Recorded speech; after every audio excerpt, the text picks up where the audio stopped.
नमस्कार दोस्तों, स्वागत है हमारे चैनल पर। भारत के संविधान में कुल 26 भाग है। आज हम सिर्फ भारत के संविधान के भाग 2 सिटीजनशिप के बारे में जानेंगे। तो चलिए शुरू करते हैं। चलिए आज जरा टाइम मशीन में बैठकर पीछे चलते हैं, साल 1950 में। सोचिए, भारत अभी अभी एक नया देश बना है और सबके सामने एक बहुत बड़ा सवाल खड़ा है। भाई आखिर भारतीय हैं कौन? सुनने में तो ये सवाल बड़ा सीधा साधा लगता है ना, पर यकीन मानिए इसका जवाब बहुत बहुत मुश्किल था। तो चलिए आज इसी सवाल का जवाब ढूंढते हैं सीधे हमारे संविधान की किताबों से। तो यही वो सवाल था जिसने हमारे संविधान बनाने वालों के मन में सबसे बड़ी उथल-पुथल मचा रखी थी। 26 जनवरी 1950, जिस दिन हमारा संविधान लागू हुआ, उस दिन कौन भारतीय कहलाएगा, आप सोच सकते हैं? इस एक अकेले सवाल पर लाखों करोड़ों लोगों की किस्मत, उनका भविष्य टिका हुआ था। देखिए, हमें उस वक्त के माहौल को भी समझना होगा। ये कोई आम समय नहीं था। देश का बंटवारा हुआ था अभी अभी। लाखों लोग अपना घर-बार, अपनी जमीन, अपनी जड़ें सब कुछ छोड़कर बॉर्डर के इस पार से उस पार जा रहे थे। तो इस पूरे दर्द भरे केओस के बीच ये तय करना कि कौन इस नए देश का नागरिक है, ये कोई छोटी मोटी बात नहीं थी। ये तो एक पहाड़ तोड़ने जैसी चुनौती थी। तो फिर इस बड़ी सी पहेली को सुलझाना शुरू कहां से किया गया? इसका सबसे पहला, सबसे बेसिक जवाब हमें मिलता है संविधान के अनुच्छेद 5 में। यह आर्टिकल उन लोगों के लिए था जो उस वक्त भारत की जमीन पर ही रह रहे थे। चलिए देखते हैं कि यह कहता क्या है। तो देखिए, अनुच्छेद 5 ने नागरिकता के लिए 3 रास्ते बताए, पर एक पहली शर्त थी कि आपका डोमिसाइल भारत में हो, मतलब आप भारत को ही अपना पक्का घर मानते हो। अगर ये शर्त पूरी होती है तो फिर आपको इन 3 में से सिर्फ और सिर्फ कोई एक शर्त पूरी करनी थी। पहली, या तो आपका जन्म भारत में हुआ हो। दूसरी, या आपके मम्मी पापा में से किसी एक का जन्म भारत में हुआ हो। और तीसरी, अगर ये दोनों नहीं तो आप संविधान लागू होने से ठीक 5 साल पहले से भारत में रह रहे हो। कितना सिंपल है ना, एकदम साफ और सीधा। पर कहानी इतनी सीधी थी नहीं। असल में बंटवारे ने सब कुछ उलझा दिया था। अब सवाल ये था कि उन लाखों लोगों का क्या होगा जो पाकिस्तान से भारत आ गए थे, या उन लोगों का जो भारत से पाकिस्तान चले गए थे। इनके लिए तो आम नियम काम नहीं कर सकते थे। इसीलिए संविधान में खास प्रोविजंस यानी विशेष नियम बनाए गए, जो हमें मिलते हैं अनुच्छेद 6 और 7 में।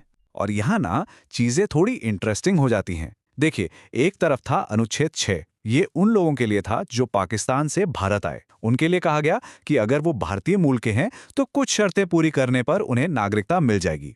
दूसरी तरफ था अनुच्छेद 7, ये उन लोगों के लिए था जो 1 मार्च 1947 के बाद भारत छोड़कर पाकिस्तान चले गए। उनके लिए नियम एकदम सख्त था, आपकी नागरिकता खत्म। हाँ, वापस आने का एक रास्ता था, पर वो भी एक खास रीसेटलमेंट परमिट के साथ ही मुमकिन था। अब जो लोग पाकिस्तान से आए थे उनके लिए अनुच्छेद 6 ने एक तारीख तय कर दी, एक तरह से एक लकीर खींच दी, 19 जुलाई 1948।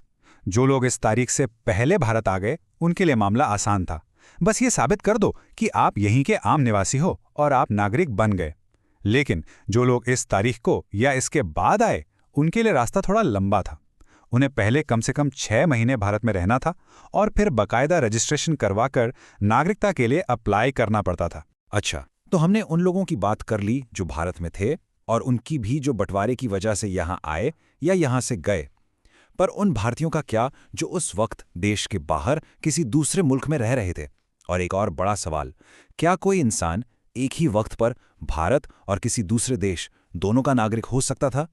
इन सवालों के जवाब हमें मिलते हैं अगले 2 आर्टिकल्स में, अनुच्छेद 8 और 9। तो अनुच्छेद 8 ने उन लोगों का ख्याल रखा जो थे तो भारतीय मूल के पर रह विदेश में रहे थे। उनके लिए एक बहुत सीधा सा तरीका बनाया गया। नियम ये था कि अगर आपका या आपके माता पिता का या आपके दादा दादी का जन्म अनडिवाइडेड इंडिया यानी अविभाजित भारत में हुआ हो, तो आप जिस भी देश में हैं वहां के इंडियन एम्बेसी में जाकर खुद को एक भारतीय नागरिक के तौर पर रजिस्टर करवा सकते थे। और फिर आता है अनुच्छेद 9, जो एक बहुत ही जरूरी और एकदम क्लियर कट सिद्धांत की बात करता है, सिंगल सिटीजनशिप यानी एकल नागरिकता।